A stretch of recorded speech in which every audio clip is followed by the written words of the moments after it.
By the time a man reaches 50 years of age, he has a 75% chance of having an enlarged prostate and a 33% chance of having prostate cancer. As he continues to age, these numbers continue to worsen.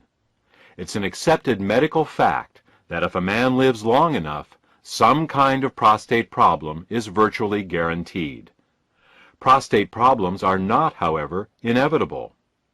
There are 6 main causes of prostate problems.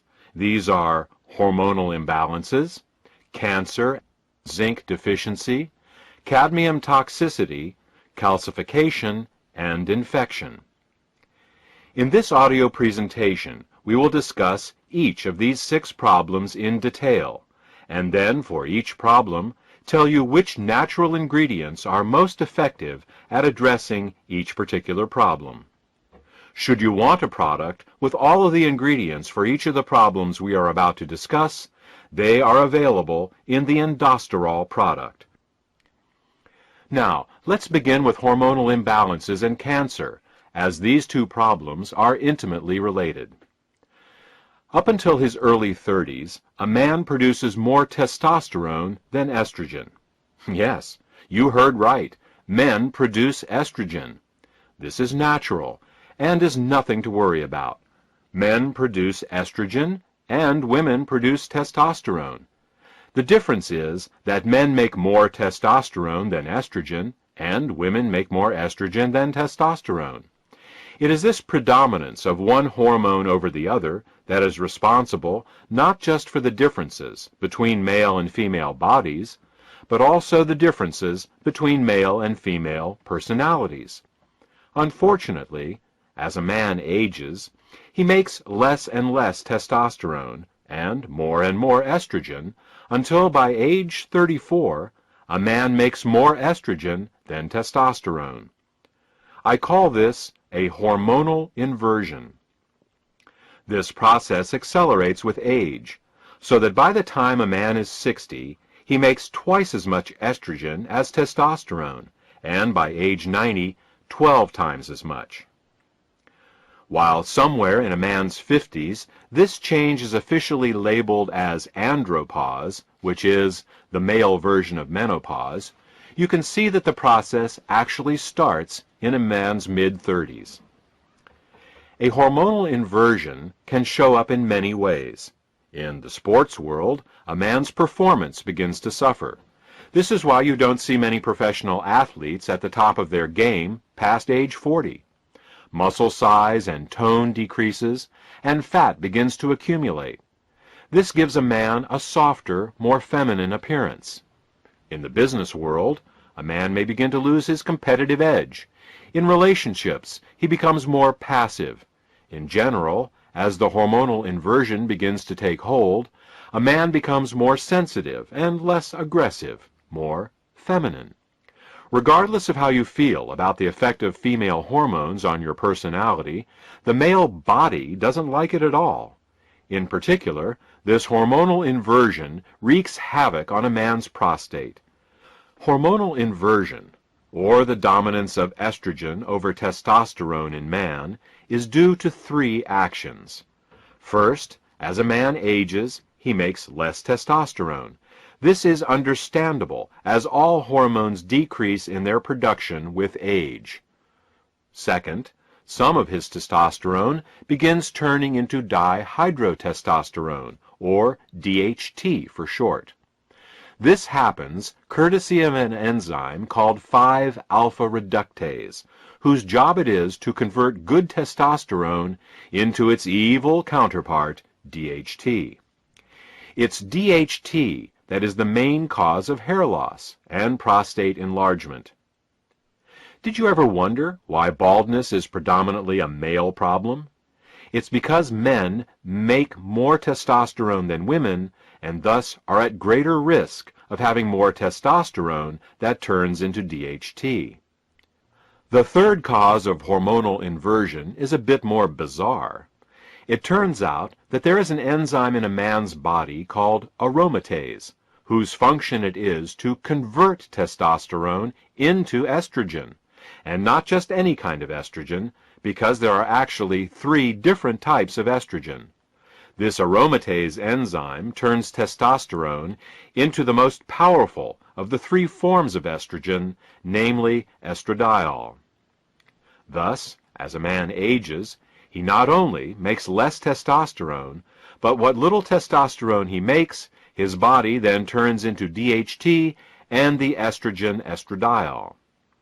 Now, we already know the DHT causes hair loss and balding. What does estradiol estrogen cause? Aside from feminization of the body and personality, estradiol causes cancer, and most specifically, prostate cancer. So, just what are the odds of this happening to any given man? As we said in the introduction, in terms of prostate enlargement, by age 50, 75% of all men have an enlarged prostate, and by age 50, 33% have prostate cancer.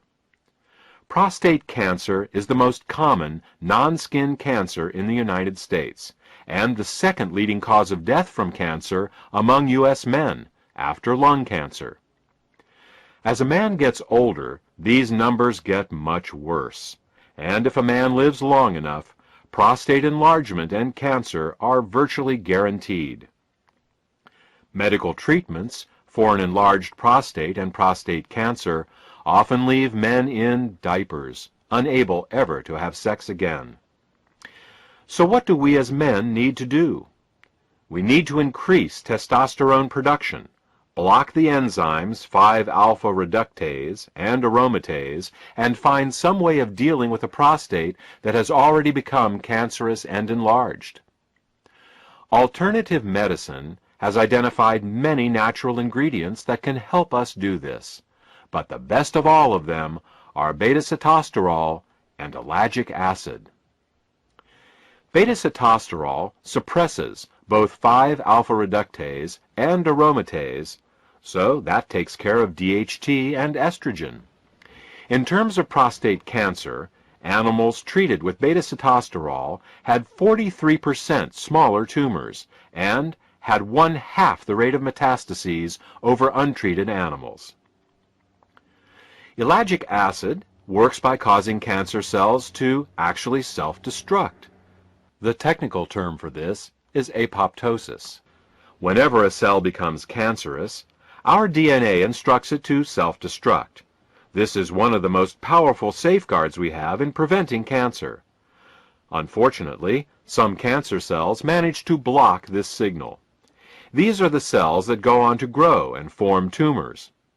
What ellagic acid does is to reinstate the self-destruct signal in these cancer cells. Ellagic acid does this for all cancers, but studies show that it is particularly effective at this for prostate and breast cancers. So, what should we do? Go out and buy some beta-sitosterol and... Well, first, you need a concentrated source of beta-sitosterol, and even the saw palmetto berry, the plant recognized as one of the best sources of beta-sitosterol, contains only 333 parts per million of beta-sitosterol. To get 1 gram of beta-sitosterol from saw palmetto, you would need to have over 6.5 pounds of saw palmetto berries. Furthermore, beta-sitosterol is very poorly absorbed orally. Less than 5% of what you take by mouth makes its way into the bloodstream, and then even less gets to the prostate itself. Thus, to absorb 1 gram of beta-sitosterol a day from saw palmetto berries, you would actually need to eat over 132 pounds of the berries a day. Ellagic acid is found in raspberries and pomegranates, but again, we have the same problem with absorption and concentration. Unless you have the digestive capacity of a 500-pound mountain gorilla, and you spent all day stuffing yourself with saw palmetto berries and raspberries, you would need to get a more concentrated source of beta-sitosterol and ellagic acid. So, the first 2 ingredients we chose to put in endosterol were concentrated forms of beta-sitosterol and ellagic acid. Okay, That takes care of the first two problems, hormonal inversions and cancer. Let's move on to problem number 3. The third cause of prostate problems is zinc deficiency. A zinc deficiency not only causes the prostate to operate less effectively, it can also cause it to enlarge. Different organs in the body have different requirements for elements, and for the prostate, zinc is required. It may sound strange that some organs need more of one element than another, but you already know of the most common example. It's called goiter. While the younger generation may not be as familiar with this, the older generation will be. Goiter is an enlargement of the thyroid gland in the neck due to insufficient iodine in the diet. Iodine is a heavy element, and rain typically washes it out of mountainous soil into the rivers and eventually into the sea. People living near the oceans who eat fish get all the iodine they need, but people who live in the mountains often become iodine deficient and can develop goiter. Of course, this isn't seen much anymore in developed countries where iodine is added to table salt, but it demonstrates the point. Individual organs, or glands, have specific mineral requirements, and when they don't get what they need, they malfunction and can enlarge. Thus, prostate enlargement can be considered prostate goiter. Unfortunately, zinc is not added to table salt like iodine is. This, added to the fact that zinc becomes more difficult to absorb with age, leads to the widespread zinc deficiencies we see today. Keeping in mind that we not only need to supplement with zinc, but deliver it to the body in a highly absorbable form, the third ingredient in endosterol is pumpkin extract, which is high in bioavailable zinc. The fourth cause of prostate problems is cadmium toxicity. Cadmium toxicity is actually related to zinc deficiency in the sense that low zinc levels can cause cadmium toxicity. Cadmium is a toxic heavy metal, commonly found in soft drinks, seafood, cigarette smoke, plastics, water softeners, and other places. Cadmium can cause chronic fatigue, hair loss, high blood pressure, arthritis, impotence, and, of course, prostate problems. Cadmium owes its unique ability to damage the prostate to its similarity to the element zinc. Now, all beneficial elements have their toxic analogs, poisonous elements that the body mistakes for the beneficial ones. This is due to similarities in the atomic radius and electrical charge of certain elements. Thus, the body mistakes aluminum for magnesium, lead for calcium, mercury for selenium, and cadmium for zinc. Now, the prostate needs zinc to function, and it is often zinc deficient.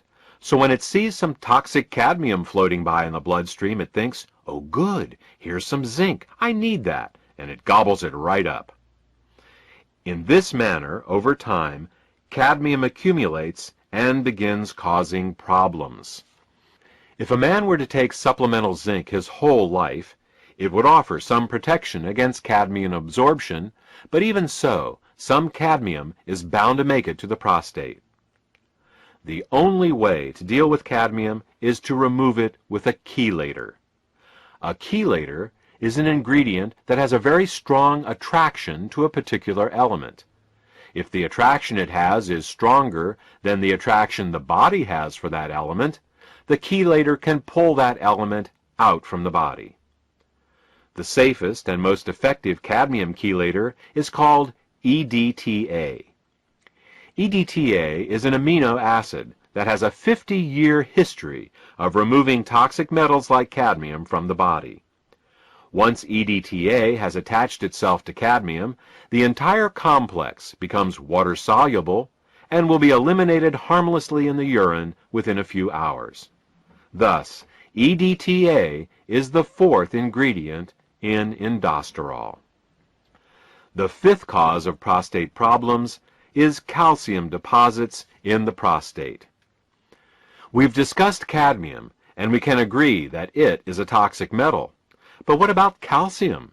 Isn't calcium vital for our health? Absolutely. Calcium keeps our bones and teeth healthy and has many important roles to play in our biochemistry. What is not commonly known is that as we age, calcium migrates from the bones and teeth, where it belongs, into the soft tissues and organs of the body. When calcium does this, it turns from a beneficial mineral into a pathological one. When calcium moves into the kidneys, we get kidney stones. When it deposits in the gallbladder, we get gallstones. When calcium migrates into the arteries, we get arteriosclerosis and atherosclerosis. When calcium gets into the joints, we get arthritis. And when calcium gets into the prostate, we get prostatic calculi, also known as prostate stones. In addition to being a gland, the prostate is also a small pump, and like any pump, it needs to be free of debris to function properly. As we age, these tiny prostate stones accumulate, reducing the prostate's health and functionality. Now, there are two ways to remove prostate stones. The first is a medical procedure that involves a catheterization. Ouch! The second is with EDTA, which goes in and pulls the calcium out, just like it removes the cadmium. Thus, EDTA serves double duty, supporting both the removal of toxic cadmium and also calcium stones.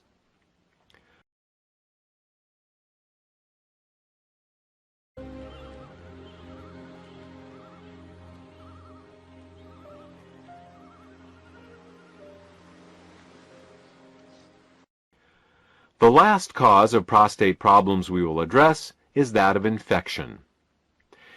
In addition to cancer, the prostate is susceptible to bacterial, viral, fungal, and parasitic infections.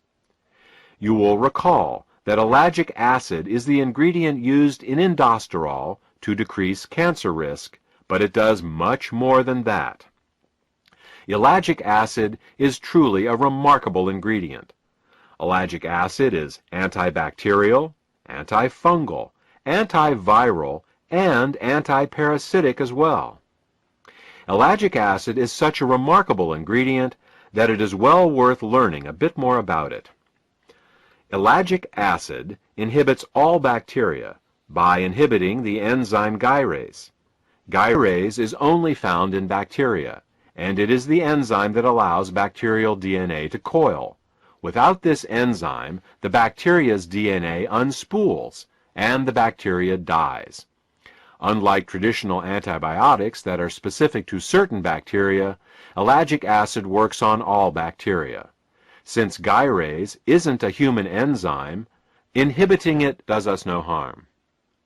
Ellagic acid inhibits fungi and yeast by inhibiting the enzyme chitin synthase 2. Almost all fungi and yeast cell walls are built out of a polysaccharide called chitin, and chitin synthase 2 is the enzyme they use to make chitin. Thus, by inhibiting chitin synthase 2, ellagic acid suppresses the growth of almost all fungi and yeast. Again, chitin synthase 2 is not a human enzyme, so inhibiting it does us no harm. Ellagic acid inhibits many viruses by inhibiting the enzyme integrase. Integrase is an enzyme that many viruses need to enter a cell. As you know, viruses cannot reproduce without entering a cell, so by inhibiting this enzyme, many viruses can be inhibited. Again, integrase is not a human enzyme, and its inhibition does us no harm. Finally, ellagic acid inhibits parasites, but the mechanism of how this happens is not yet fully understood. While many people believe parasitic infections to be limited to third world countries, many people harbor millions of intestinal parasites their whole lives without ever knowing it. Thus, in addition to the effects of ellagic acid on prostate cancer, ellagic acid also deals with the infective aspect of prostate disorders. Ellagic acid is also an ingredient in endosterol. We have now discussed the 6 main causes of prostate problems: hormonal imbalances, cancer, zinc deficiency, cadmium toxicity, calcification, and infection. We have also discussed the ingredients best suited to deal with these problems, namely beta-sitosterol, ellagic acid, pumpkin extract, and EDTA. The last question to be answered is, in what form should these ingredients best be administered? The answer is, as a suppository. Suppository administration was chosen as the delivery mechanism for endosterol for two reasons. Firstly, rectal absorption is recognized as being some 20 times greater than oral absorption. Secondly, and more importantly, has to do with the location of the prostate. When a suppository is inserted into the body, it rests some mere inches away from the prostate itself. It is this ability of a suppository to deliver ingredients directly to the prostate that makes it the optimal method of administration. Congratulations! You've now completed a crash course on prostate health. You know the 6 main causes of prostate problems, as well as what ingredients can be taken, both preventatively and therapeutically. For more information on endosterol, a product that combines all the ingredients we've talked about, contact the healthcare provider who gave you this presentation. Let's start with inflammation. As we get older, chronic aches and pains can begin to accumulate in the body. Inflammation is an important part of the healing process, but the chronic, unresolved inflammation associated with aging is definitely not beneficial. Chronic inflammation has also been associated with disease conditions, ranging from Alzheimer's and MS to heart disease and strokes. Clearly, inflammation is a problem that needs a solution. Unfortunately, many of the anti-inflammatory drugs used in the past have had disastrous side effects that have only shown up years later after their initial introduction. This is because pharmaceutical drugs work by overriding the body's natural biochemical pathways. All the pathways in the body are interconnected, and by manipulating one, you always inadvertently apply pressure to others. You can do this in the short run, but over time, it can cause problems. Current examples of this include the terrible side effects found with Vioxx and Celebrex, including increased risk of heart attacks, strokes, and blood clots. The only way we can be sure of avoiding unforeseen side effects is to work with nature, not against it. In nature, the inflammation pathway is controlled through the fats and oils in our diet. Certain oils and fats increase inflammation, and others decrease it. Luckily, nature has supplied us with the saw palmetto plant. Saw palmetto oil works by inhibiting the same lipoxygenase and cyclooxygenase inflammation pathways that the pharmaceutical drugs do, but it does so in a manner that nature intended and is familiar with, that is, through dietary oils.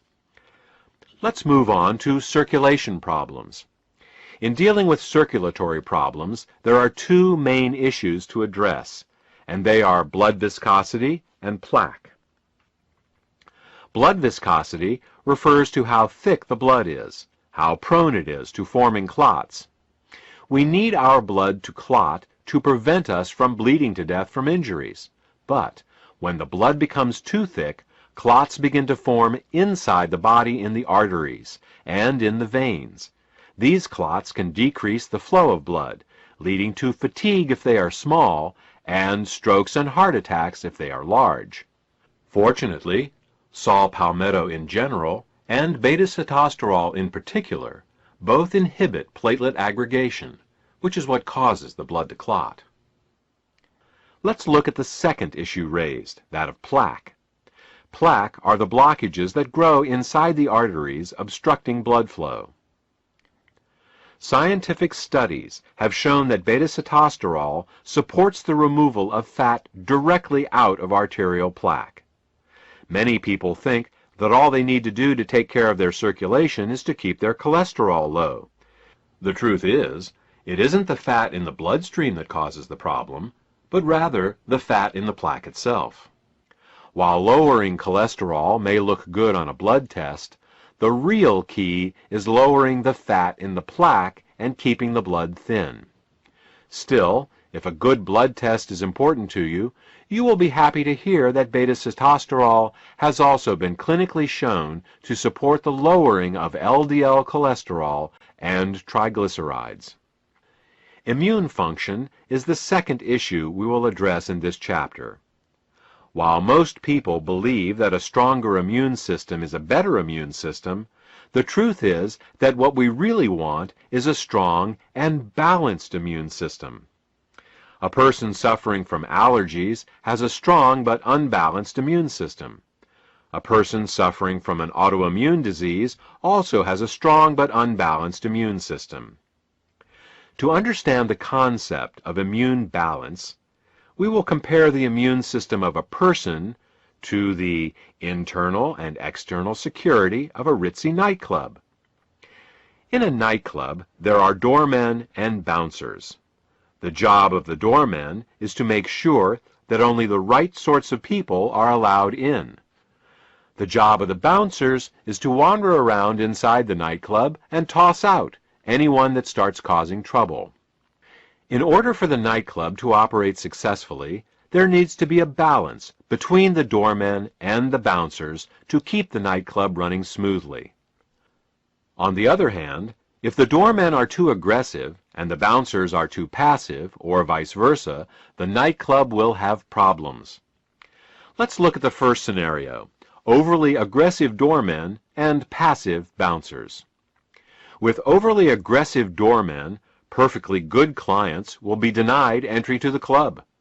With passive bouncers, anyone who does get in and then causes a problem won't be removed. This type of immune imbalance is paralleled by a person with continual allergies and colds. The overly aggressive doormen reacting to clients that aren't a problem is analogous to a person allergic to things like cat hair or ragweed, things that pose no real threat to their health. The passive bouncers, letting clients get drunk and cause problems inside the nightclub, are analogous to a weak immune system, low on natural killer cells, unable to get rid of infections and cancer cells. Now, let's look at the second scenario: passive doormen and overly aggressive bouncers. With passive doormen, anyone can get into the club.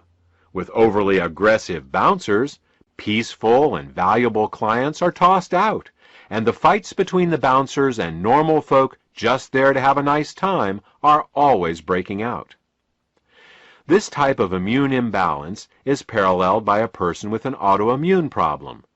The overly aggressive bouncers fighting with peaceful patrons that aren't doing anything wrong is analogous to a person whose immune system is attacking their own body's tissues, such as rheumatoid arthritis, lupus, or MS. You can see now that before we attempt to strengthen an immune system, we should first balance it. Sometimes strengthening an immune system only makes matters worse by increasing allergic and autoimmune responses. Fortunately, beta-sitosterol has the unique ability of being able to balance the immune system, the doormen and the bouncers, so to speak. For those of you who are more scientifically minded, beta-sitosterol has an adaptogenic effect on Th1 and Th2 ratios. It is this ability of beta-sitosterol to balance the immune system that gives it the seemingly magical ability to support such a wide range of immune disorders. The last issue we will address is that of female health. Based on everything we have discussed in the first part of this presentation regarding the prostate, it may come as a surprise to learn that the ingredients in endosterol are also beneficial for supporting female health. In fact, saw palmetto has a long history of use for both men and women. It has been used as a reproductive tonic for women, increasing libido, fertility, and increasing milk flow in nursing mothers. It has also been prescribed to relieve painful periods, to regulate the menstrual cycle, and for pelvic inflammatory conditions, including salpingitis and ovarian pain. It has even been used to increase the weight of the uterus in postmenopausal women. Saw palmetto also has an affinity for the urinary system and has been taken to relieve urinary infections and fluid retention. This brings us to the end of this presentation. We started talking about a product for the prostate, continued with circulation, inflammation, and immune disorders, and ended discussing women's health. That's one of the nice things about working with natural ingredients. Instead of getting unexpected side effects, you get unexpected side benefits. You start working on helping one problem, and you end up helping lots of problems that you didn't even know were related. I hope this information has been helpful to you. If you have any questions about how endosterol can support your health, condoms are very sturdy. They have to be. All day long, they have to burn up fats and detoxify poisons. But they have a specific weakness, an Achilles heel, if you will, and that is phthalates.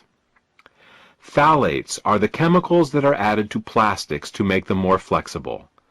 Phthalates give us products like styrofoam cups, Ziploc bags, Tupperware containers, plastic-wrapped foods, plastic-lined milk and juice cartons, and, of course, plastic water bottles. Plastic water bottles can be the worst offenders because the more pure the water, the more phthalates will leach into it from the plastic bottle. It's a cruel irony that health-conscious people who drink bottled water are actually taking in more toxins from their plastic water bottles than they would get from drinking unfiltered city tap water. Even little babies get soft plastic teething toys, plastic pacifiers, and plastic formula bottles containing phthalates. Phthalates are also found in clothing, toys, cosmetics, perfumes, nail polishes, hairsprays, skin creams, mosquito repellents, toothbrushes, car interiors, hoses, paints, vinyl, sealants, adhesives, and the list goes on. Look around you. Phthalates are everywhere. Now, if these phthalates were to stay in their host products, life would be fine, but they don't. You see, phthalates aren't chemically bound to the materials they are added to. They leak into our water, into juice, into milk, and into the foods they are supposedly protecting. They leak out of the clothes we wear and pass into our bodies through our skin. They off-gas from our floors, walls, cars, and furniture and migrate into our lungs. Once in our bodies, phthalates wreak havoc with our endocrine system, cause birth defects and cancer, damage our mitochondria and liposomes, and, most relevant to this presentation, phthalates poison our peroxisomes. The first signs of phthalate toxicity showed up in the Korean and Vietnam Wars, where injured soldiers would occasionally go into shock and die within minutes of being given blood from plastic IV bottles. Before that time, blood was stored in glass bottles, but in 1948, with the invention of plastic blood storage bags, the military abandoned the storage of blood in glass bottles since they were too easily broken in a wartime environment. Unfortunately, the phthalates leaked from the plastic bags into the stored blood and then were poured directly into those poor soldiers' bodies. Many good men died not from their wounds, but from phthalate toxicity. Medical researchers, who noticed that a greater number of men died of shock in these modern wars, attributed that fact to the hotter climates, but phthalates were the more likely culprit. Now, peroxisomes can take a lot of damage. In fact, they are specifically built to be able to break down toxic chemicals, but they can't handle phthalates. And these are the very toxins to which we are most frequently exposed. In fact, phthalates are the #1 toxin in the body. An amazing 3 milligrams of them may be absorbed in a single day. Put another way, you will eat, drink, or inhale over 18 teaspoons of phthalates in your lifetime. Many health-conscious people now eat organic foods to minimize their pesticide exposure, which of course is an excellent idea.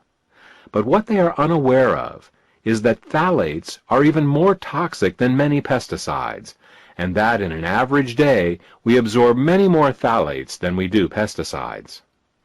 So, to keep the peroxisomes healthy, the first thing you have to do is to get the plastic out.